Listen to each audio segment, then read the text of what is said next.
In this video, we are going to see federalism and especially two concepts. What is asymmetric federalism and what is symmetric federalism? Okay, तो first of all, federalism में क्या होता है? Federalism में we have at least two levels of government or there may be three levels of government. For example, in case of India, we have Panchayati Raj system. ठीक है, तो यहाँ पे क्या होता है, लेवल्स ऑफ गवर्नमेंट होती हैं जिनकी पावर्स जो होती हैं which derive their powers from the constitution.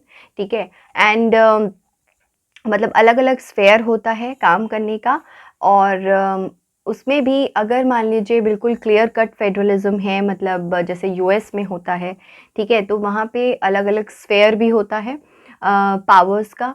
अगर हम इंडिया की बात करें, जैसे हम कहते हैं कि यहाँ पे कोऑपरेटिव फेडरलिज्म है, तो एक तरीके से इंटरडिपेंडेंस भी होती है हर लेवल ऑफ गवर्नमेंट के बीच में. ठीक है, तो सबसे पहले दो तरीके के मॉडल्स होते हैं इसमें फेडरलिज्म में. First is asymmetric and second is symmetric. ठीक है, तो सिमेट्रिक फेडरलिज्म का मतलब क्या होता है? सिमेट्रिक मतलब इक्वल स्टेटस टू स्टेट्स, मतलब जहाँ पे हर एक स्टेट को इक्वली ट्रीट किया गया हो, चाहे उसकी पॉपुलेशन, चाहे सपोज करिए कि एक ए स्टेट है, एक बी स्टेट है, दोनों की पॉपुलेशन अलग है, तो दोनों को अलग अलग रिप्रेजेंटेशन नहीं मिलेगा. ठीक है, सेंट्रल लेजिस्लेचर में दोनों को सेम रिप्रेजेंटेशन मिलेगा. और ये मॉडल जो है ये यूएस में प्रैक्टिस किया जाता है. ठीक है, which is symmetric federalism, equal status to states, equal power to states, for example USA.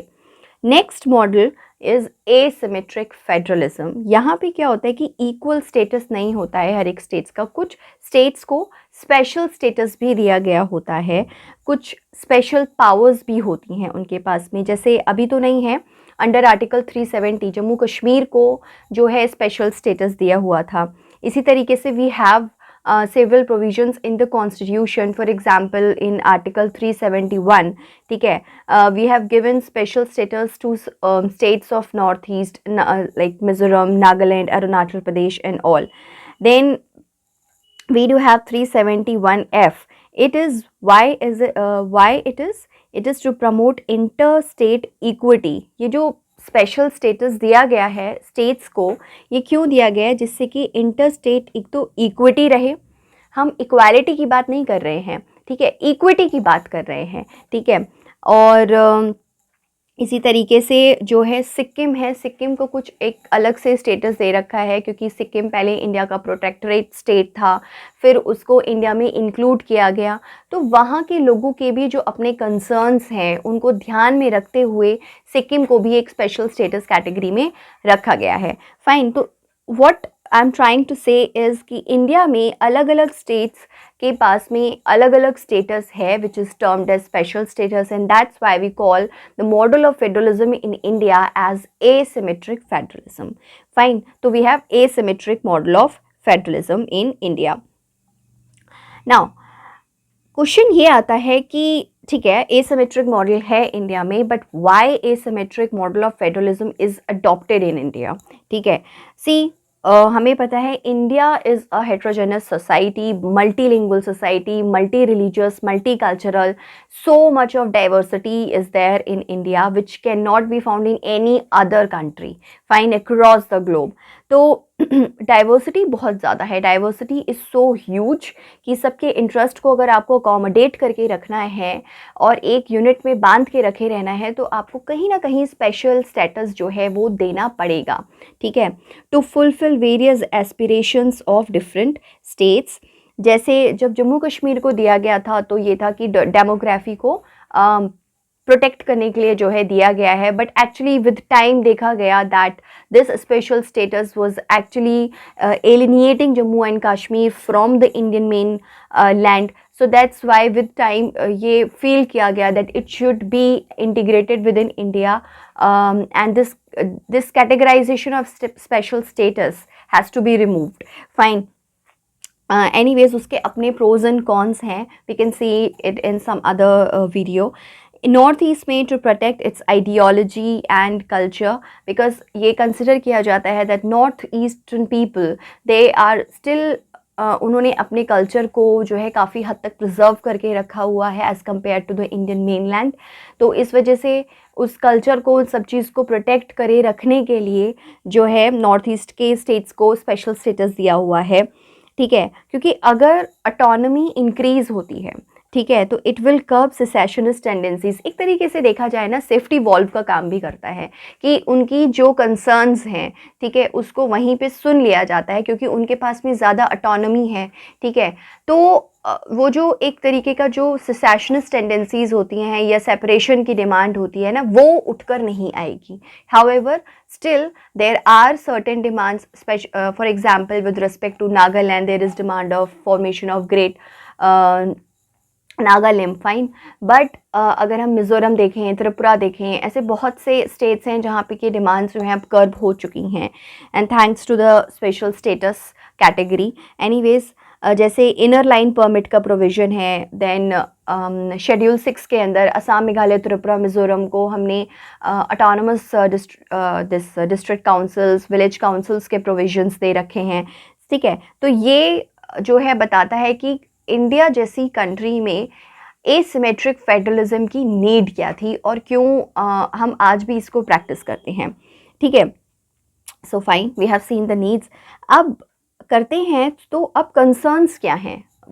Concerns ये हैं, protest from majority national community. जो मेजॉरिटी नेशनल कम्युनिटी है उसका कहना ये है कि जब दूसरे स्टेट्स को आपने नहीं दिया हुआ कोई भी स्पेशल स्टेटस, तो why these states are being provided this special status. तो यहाँ कंसर्न्स हो जाते हैं एंड सिमिलर कंसर्न्स जो हैं जम्मू कश्मीर के केस में भी थे। Secondly, protest from other states, वही चीज़ है कि इससे तो और ज़्यादा सेसेशनिस्ट टेंडेंसीज़ हमने यहाँ पे देखा कि सेसेशनिस्ट टेंडेंसीज़ कर्व होती हैं, but there are certain sections of people that which say that अगर आप इस तरीके से ऑटोनॉमी देते जाओगे तो जो सेसेशनिस्ट टेंडेंसीज़ हैं, ठीक है, वो इंक्रीज़ होती जाएंगी और जो एक नेशनलिज्म वाली फीलिंग है वो कहीं ना कहीं कर्ब होती जाएगी, ठीक है। तो ये कुछ कंसर्न्स हैं with respect to this asymmetric federalism, but considering the nature of Indian polity and the nature of Indian, culture and society, which is heterogeneous, so we can say that asymmetric federalism is definitely appropriate for a country like India. Anyways, इसी में एक चीज़ ये भी होती है कई बार कि why Jammu Kashmir and Delhi can't be compared. Fine, see Jammu Kashmir अभी यूनियन टेरिटरी बन गया है, वी नो दैट, ठीक है। Delhi is also a union territory, fine, but why these both can not be compared?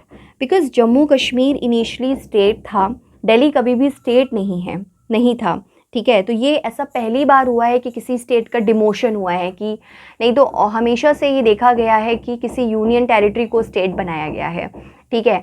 But Jammu Kashmir एक ऐसा स्टेट है जिसको यूनियन टेरिटरी में डिमोट किया गया है।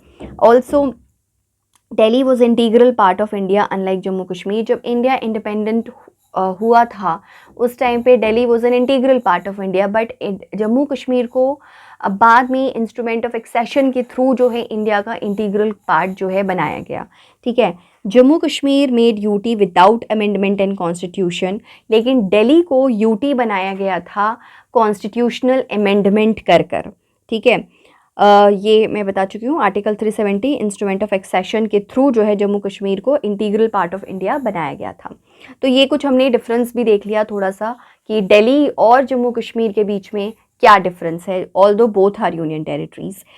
इसके अलावा जो हमें देखना है वो हमें ये देखना है, एक एल्फ्रेड स्टेफन की एक थ्योरी है, ठीक है, which we can just quote in our answers.